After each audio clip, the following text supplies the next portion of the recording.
Guess what, Blondie? I'm going to be reading me a little bit of Swan song. Would you like me to read to you, little doggy?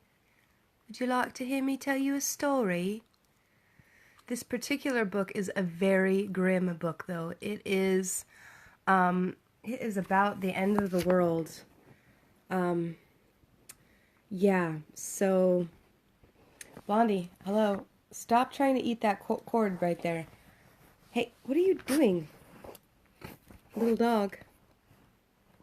I'm gonna read to you. Do you want me to read to you? If you knock my laptop over... So now you're eating my laptop cord, you little nerd. We're gonna read this book together. You and me, we're gonna read it. I'm gonna read to you. Will that make you happy? Would you like me to read you a book? Okay, so we're gonna read. Can you please give me the book?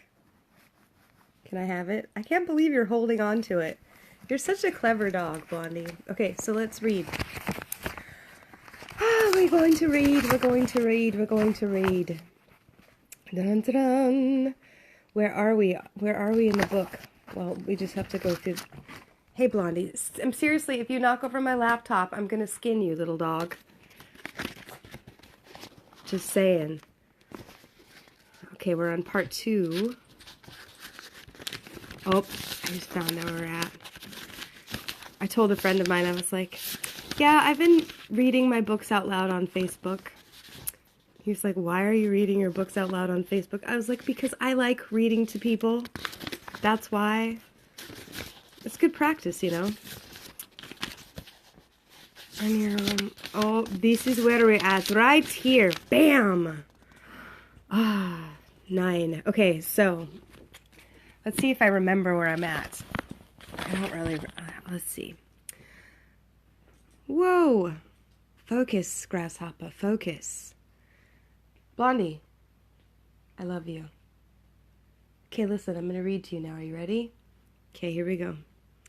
10:46 a.m. Central Daylight Time on Interstate 70, Ellsworth County, Kansas.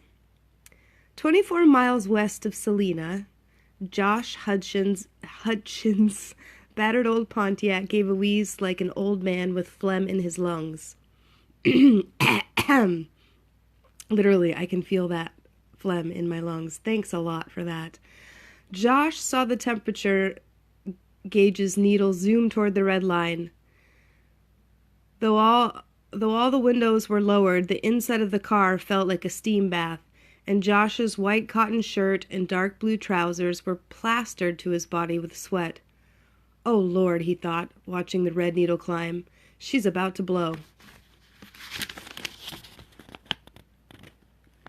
An exit was coming up on the right, and there was a weathered sign that said Papa's, gas, cold drinks, 1 mile, and had an exaggerating drawing of an old geezer sitting on a mule smoking a corn cob pipe. I'm having a hard time getting into the flow of this here reading, mostly because I'm distracted mentally. Anyways, back to reading. I hope I can make it another mile, Josh thought as he guided the Pontiac into the exit ramp. The car kept shuddering, and the needle was into the red, but the radiator hadn't blown yet. Josh drove northward, following Papa's sign, and before him, stretching to the horizon, were immense fields of corn grown to the height of a man and withering. What the hell is happening here? Maybe I need more light. Maybe I should turn on my light. I'm trying to read here. Dang it.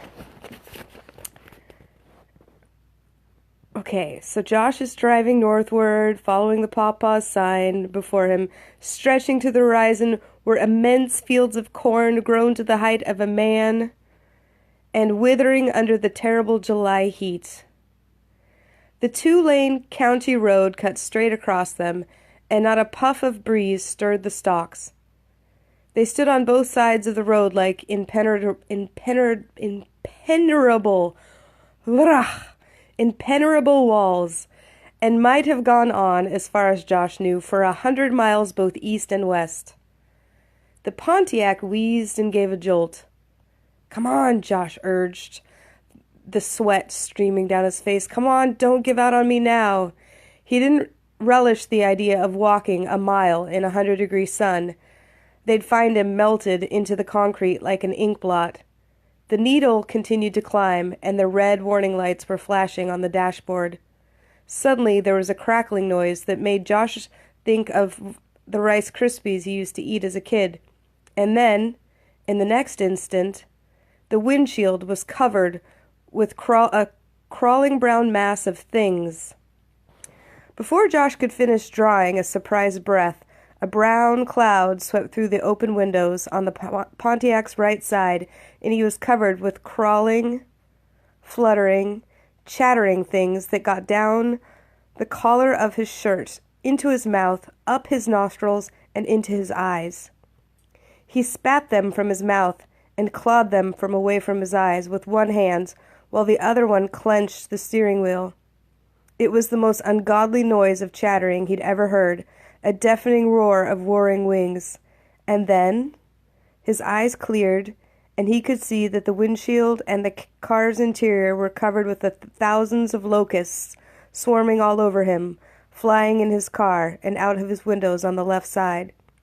He switched on the windshield wipers, but the weight of the mass of locusts pinned the wipers to the glass.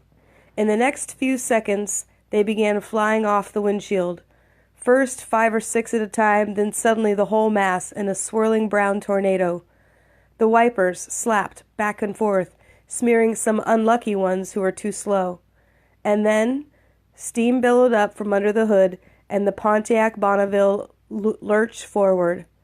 Josh looked at the temperature gauge. A locust clung to the glass, but the needle was way over the red line. This sure isn't turning out to be my day, he thought, grimly, as he brushed the remaining locust from his arms and legs.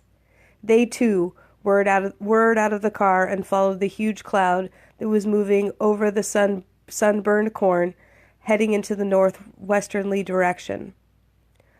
One of the things flew right up to his face, and its wings made a noise like a Bronx cheer, but it darted out of the window after the others. Only about 20 or so remained in the car, crawling lazily over the dashboard and the passenger seats. Wow, that was a little bit of a tongue twister right there. Josh concentrated on where he was going, praying that the engine would give him just a few more yards. Through the cloud of steam, he saw a small, flat-roofed cinder block structure coming up on his right. Gas pumps stood out front under a green canvas awning. Holy hell, I can barely read today. On the building's roof was a full-sized old Conestoga wagon, and printed in big red letters on the wagon's side was Pawpaws. He breathed a sigh of relief and turned into the gravel driveway, but before he could reach the gas pumps and the water hose, the Pontiac coughed, faltered, and backfired at the same time. The engine made a noise like a hollow bucket being kicked, and then the only sound was the rude hiss of steam. Well, Josh thought, that's that. Bathed in sweat, he got out of the car and contemplated the rising plume of steam. When he reached out to pop the hood open, the metal burned his hand like a bite. He stepped back and, as the sun beat down from the sky, almost white with the heat haze, Josh thought his life had reached its lowest ebb. Yeah, Josh is having a very bad day for sure. He doesn't even know how bad it's going to be. This day is going to be so terrible for poor Josh. But anyways, let's keep reading. Whew. A screen door slammed. "Get yourself some trouble?" a wizened voice inquired. Josh looked up. Approaching him from the cinder block building was a little humpbacked old man wearing a sweat-stained 10-gallon hat, overalls, and cowboy boots. "I sure do," Josh replied. The little man, who stood maybe 5'1", stopped. His 10-gallon hat, complete with a snakeskin headband and eagle feathers sticking up, almost swallowed his face. His face was as brown as the sun-baked clay, his eyes dark, sparkling dots. "Oh-wee," he rasped. "You're a big un, ain't you? Lordy, I ain't seen one as big as you since the circus passed through." He grinned, revealing tiny, nicotine-stained teeth. "How's weather up there?" Josh's sweaty frustration tumbled out in a laugh. He grinned widely as well. "The same as down there," he said. He answered, "Mighty hot." The little man shook his head in awe and walked in a circle around the Bonneville. He, too, attempted to get the hood up, but the heat stung his fingers. "Hose is busted," he decided. "Yep, hose. Seen a lot of them lately." "Do you have any spares?" The man tilted his head to look up, still oblivious and impressed with Josh's size. "Nope, not a one." "I can get you one, though. Order it from the Selena. Should be here, 2 or 3 hours." 2 or 3 hours? Selena's only about 30 minutes away. The little old man shrugged. "Hot day. City boys don't like hot days. Too used to that air conditioning. Yep. 2 or 3 hours. That'll do it." "Damn. I'm on my way to Garden City." "Long drive," the man offered. "Well, you best let her cool off some. I got some cold drinks if you want one." He motioned for Josh to follow and started toward the building. Josh was expecting a tumble-down mess of oil cans, old batteries, and a wall full of hubcaps.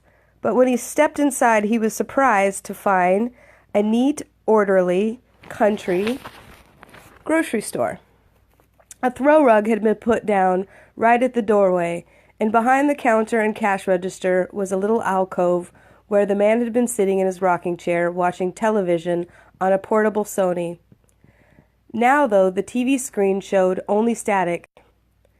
"Thing went out on me just before you drove up," he said. "I was watching that show about the hospital and them folks about getting into trouble. Lord God, they put you under the jail in there for some of them shenanigans." He cackled and took off his hat. His scalp was pale, and he had white hair that stood up in sweat-damp spikes. "All the other channels are off, too, so I guess we'll just gotta talk to each other, huh?" "I guess so." Josh stood up in front of the fan and atop the counter, letting the delicious cool air separate his wet shirt from his skin. The little old man opened a refrigerator unit and brought out 2 canned Cokes. He handed one to Josh, who snapped the tabs and drank thirstily. "No charge," the man said. "You look like you've had a roughin' morning." "My name's Pawpaw Briggs. Well, Pawpaw ain't my real name. It's what my boys call me, so that's what the sign says."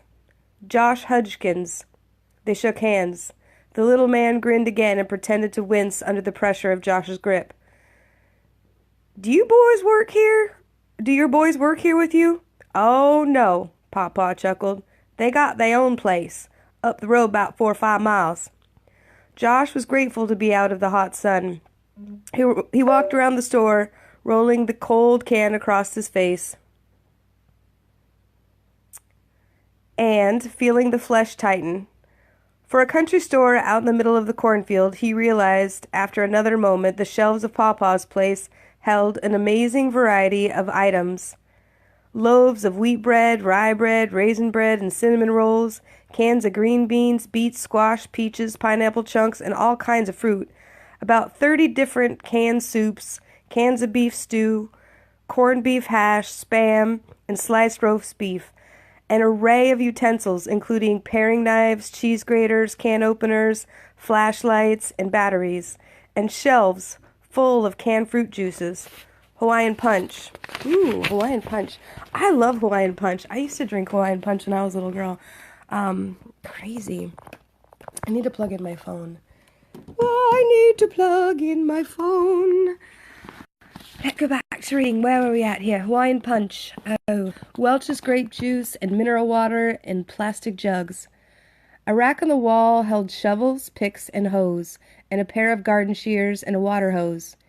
Near the cash register was a magazine stand displaying periodicals like Flying American, Pilot, Time, and Newsweek, Playboy, and Penthouse.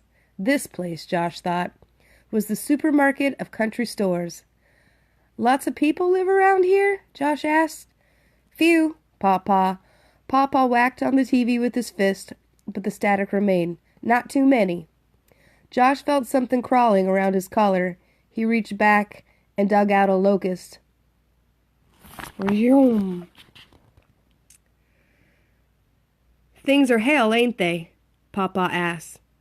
Getting into everything they do. Been flying out of the fields by thousands for the last 2-3 days. Kind of peculiar. Yeah.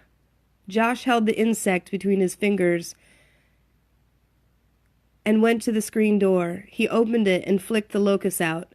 It whirled around its head for a couple of seconds, made a soft churring noise, and then flew towards the northwest. A red Camaro suddenly pulled off the road, swerved around Josh's sick Bonneville, and halted at the pumps. More customers, Josh announced. Well, well. We got us a regular convention today, don't we?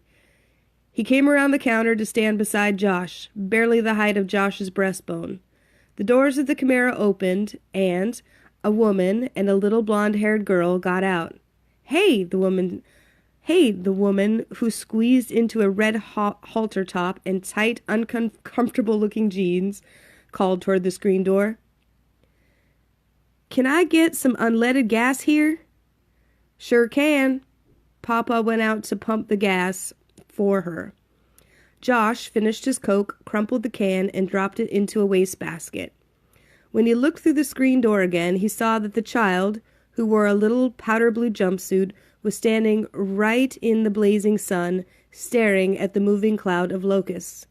The woman, her poorly dyed blonde hair tangled and wet with sweat, took the child's hand and led her towards Pawpaw's place.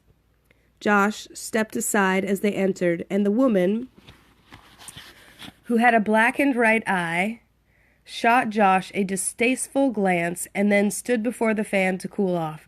It's so interesting that okay, I have to interject as I'm reading, but isn't it just like fascinating that there's always like some cliche like blonde out in the middle of the country who's obviously been battered by some asshole.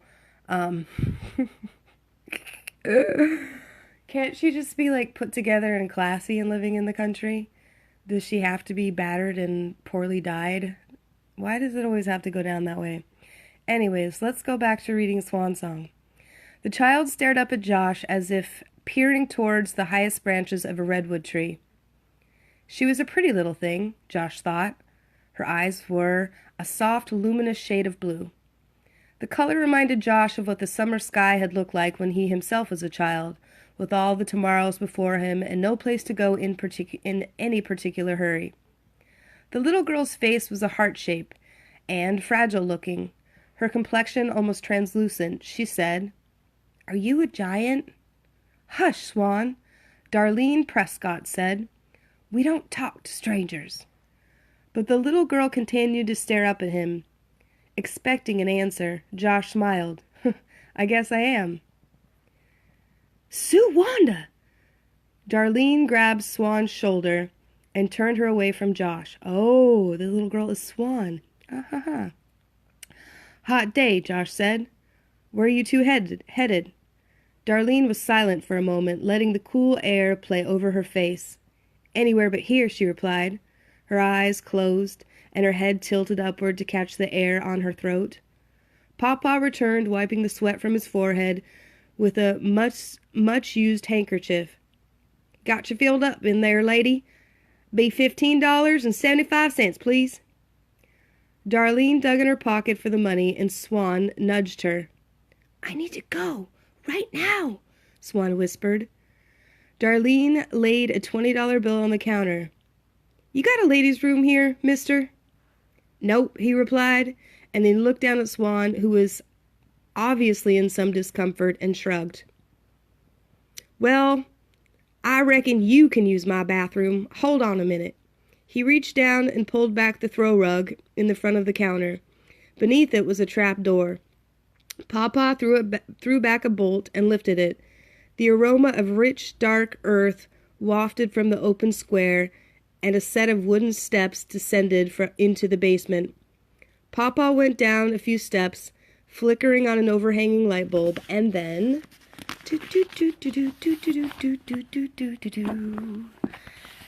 And then what happened next, my darlings? And then what happened next? Bathrooms through the little door on the right, he told Swan. Go ahead. She glanced at her mother, who shrugged and motioned her down, and Swan went through the trap door. The basement had walls of hard-packed dirt. The ceiling was crisscrossed with thick wooden beams. The floor was made of poured concrete, and the room, which was about 20 feet long, 10 feet wide, and 7 or 8 feet high, held a cot, a record player, and a radio. A shelf of dog-eared Louis L. Amour and Brett Halliday paperbacks, and had a poster of Dolly Parton on one wall. Swan found the door and entered a tiny cubicle that had a sink and a mirror and a toilet. Do you live down here? Josh asked the old man as he peered through the trapdoor. Sure do. Used to live in a farmhouse a couple miles east, but I sold that after the wife passed on. My boys helped me dig the basement out. It ain't much, but it's a home. Ugh. Darlene wrinkled her nose. It smells like a graveyard. Why don't you live with your sons? Josh inquired. Pawpaw looked at him curiously, his brow knitting. Sons? I ain't got no sons. I thought you said your boys helped you dig the basement out. My boys did, yeah, the underground boys. They said they'd made me a real good place to live in. See, they come here all the time and stock up, 'cause I'm the closest store. Josh couldn't make sense of what the old man was talking about. He tried once more. Come here from where? Underground, Pawpaw replied. Josh shook his head. The old man was nuts. Listen, could you take a look at my radiator now? I reckon so. 1 minute, and we'll go see what she wrote. Pawpaw went behind the counter, rang up Darlene's gas purchase, and gave her change from the 20. Swan started coming up the basement steps. Zoom. Woo! Josh braced himself for the stunning heat and went outside, walking towards his still steaming Bonneville. He had almost reached it when he felt the earth shake beneath his feet. He stopped in his tracks. What was that, he wondered. An earthquake? Yeah. That would just about put the capper on the day. The sun was brutal. The cloud of locusts were gone. Across the road, the huge cornfield was as still as a painting. The only sound was the hissing of steam and the steady tick, tick, tick of the Pontiac's fried engine. Squinting in the harsh glare, Josh looked up at the sky. It was white and featureless, like a clouded mirror. His heart was beating harder. The screen door slammed behind him, and he jumped. Darlene and Swan had come out and were starting to walk towards the Camaro. Suddenly Swan stopped, too, but Darlene walked on a few more paces before she realized the child was not beside her. Come on, let's get on the road, hon. Swan's gaze was directed at the sky. It was so quiet, she thought, so quiet. The heavy air almost pressed her to her knees, and she was having trouble drawing breath.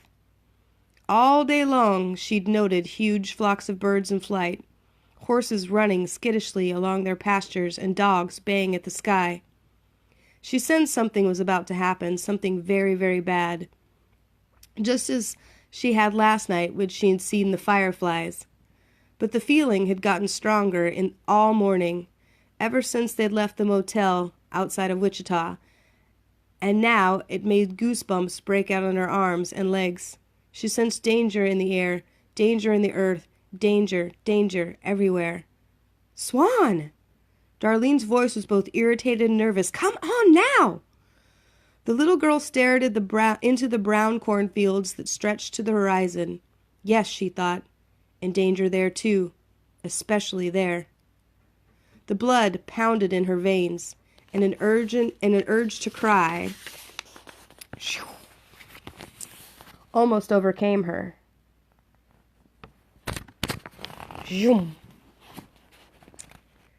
Danger, she whispered. Danger in the corn. The ground shook again beneath Josh's feet, and he thought he heard a deep grinding growl like heavy machinery coming to life. Darlene shouted, "Swan, come on!" What the hell, Josh thought. And then there came a piercing, whining noise that grew louder and louder, and Josh put his hands to his ears and wondered if he was going to live to see his paycheck. God almighty! Pawpaw shouted, standing in the doorway. A column of dirt shot up about 400 yards into the cornfield to the northwest, and hundreds of cornstalks burst into flame. A spear of fire emerged made a noise like bacon sizzling in a skillet as it sped towards several hundred feet, then arced dramatically to northwesterly course and vanished in the haze. Another burning spear burst from the ground a half-mile or so away, and this one followed the first. Further away, 2 or more shot upward and climbed out of sight within 2 seconds, and then the burning spears were coming up from all over the cornfield, the nearest about 300 yards away, and the most distant fiery dots 5 or 6 miles across the fields. Geysers of dirt exploded as the things rose with incredible speed, their flaming trails leaving blue after images on Josh's retinas. The corn was on fire, and the hot wind of the burning spears fanned the flames towards Pawpaw's place. Holy shit, things are getting real here. Waves of sickening heat washed over Josh. Darlene and tongue-tied. Let's try that again. Waves of sickening heat washed over Josh, Darlene, and Swan. Darlene was still screaming for Swan to get into the car. The child watched in horrified awe as dozens of burning spears continued to explode from the cornfield. The earth shuddered with the shock of waves under Josh's feet. His senses reeling, he realized that the burning spears were missiles, roaring from their hidden silos in a Kansas cornfield in the middle of nowhere. The underground boys, Josh thought, and he suddenly knew what Pawpaw Briggs had meant. Pawpaw's place stood on the edge of a camouflaged missile base. Missile base, and the underground boys were the Air Force technicians who were now sitting in their bunkers and pressing the buttons. God almighty! Pawpaw shouted, his voice lost in the roar. Look at 'em fly! Still, the missiles were bursting from the cornfields, each one following the other into the northwest and vanishing into the rippling air. Russia, Josh thought. Oh my God, Jesus, they're heading for Russia. All the newscasts he'd heard and the stories he'd read in the past few months came back to him, and in that awful instant he knew World War III had begun. The swirling, scorched air was full of fiery corn, raining down on the road and on the roof of Pawpaw's place. The green canvas awning was smoking, and the canvas of the Conestoga wagon was already aflame. A storm of burning corn was advancing across the ravaged field, and as the shock waves collided in 50-mile-an-hour winds, the flames merged into a solid rolling wall of fire 20 feet high. Come on! Darlene shrieked, grabbing Swan up in her arms. The child's blue eyes were wide and staring, hypnotized by the spectacle of fire. Darlene started running for the car with Swan in her arms, and as the shock wave knocked her flat, the first red tendrils of flame began to reach toward the gas pumps. Josh knew the fire was about to jump the road. The pumps were going to blow, and then he was back on the football field before a roaring Sunday afternoon crowd, and he was running for the downed woman and child like a human tank as the stadium clock ticked the seconds off. A shock wave hit him, threw him off balance, and burning corn swept over him. But then he was scooping the woman up with one thick arm around her waist. She clung to the child, whose face was frozen with terror. "Let me go!" Darlene shrieked. But Josh whirled her around and sprinted for the screen door where Papa stood watching the flights of the burning spears in open-mouthed wonder. Josh had almost reached it when there was an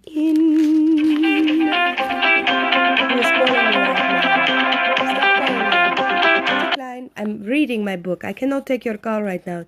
We must wait until the end of this chapter, darling. We are reading. Okay. Decent flash, like 100 million high wattage bulbs going off all at the same instant. Josh was looking away from the field, but he saw his shadow projected onto Papa Briggs, and in the space of a millisecond he saw Papa's eyeballs burst into blue flames. The old man screamed, clenched at his face, and fell backwards into the screen door, tearing off its hinges. "Oh, God, Jesus! Oh, Jesus! Oh, God!" Darlene was babbling. The child was silent. The light got brighter still, and Josh felt a wash of heat on his back, gentle at first, like the sun or on a nice summer night. But then the heat increased to the level of an oven, and before Josh could reach the door, he heard the skin on his back and shoulders sizzling. The light was so intense he could not see where he was going, and now his face was swelling so fast he feared it was going to explode like a beach ball. He stumbled forward, tripping over something, Papa's body writhing in agony in the doorway. Josh smelled burning hair and scorched flesh, and he thought crazily, "I'm one barbecued son of a bitch." He could still see through the slits of his swollen eyes. The world was an eerie blue-white, the color of ghosts. Ahead of him, the trap door yawned open. Josh reached down with his free hand, grabbed the old man's arm, and dragged him along with the woman and child toward the open square. An explosion sent shrapnel banging against the outside wall of the pumps.